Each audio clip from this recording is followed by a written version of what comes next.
Bienvenue pour cette nouvelle minute d'information avec le ministre de l'Intérieur Bruno Retailleau qui a récemment présenté un plan d'action pour renforcer la sécurité du quotidien.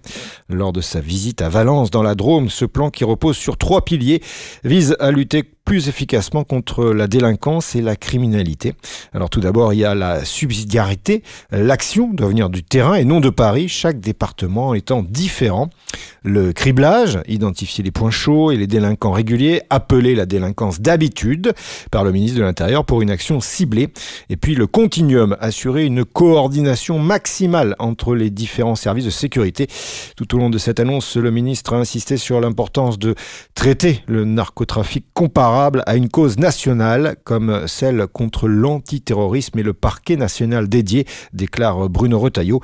Il annonce par la même occasion la création d'un parquet national de lutte contre le narcotrafic et la criminalité organisée. Enfin, l'autre point clé est l'immigration qui représenterait l'insécurité en France. Pour appuyer son propos, il souligne que 31% des personnes impliquées dans des faits de violence avec armes étaient des étrangers et que ce chiffre montait à 2/3 à Paris.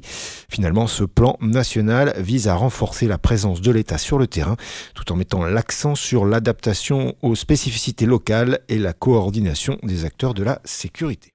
Entre le 10 et le 17 février 2025, l'unité nationale cyber de la gendarmerie a réussi à démanteler un réseau de trafic de drogue de synthèse opérant sur le Darknet.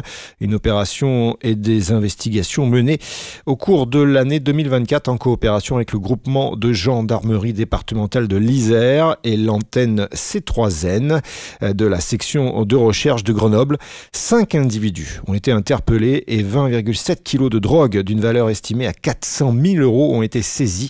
Les transactions se faisaient en crypto-monnaie avec des livraisons par voie postale.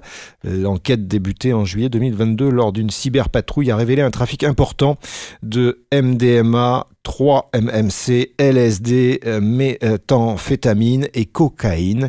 Le réseau avait réalisé près de 3700 ventes depuis juillet 2024. 4 suspects ont été mis en examen, dont 2 placés en détention provisoire. Cette opération démontre l'efficacité de la gendarmerie nationale dans la lutte contre le narcotrafic sur le Darknet.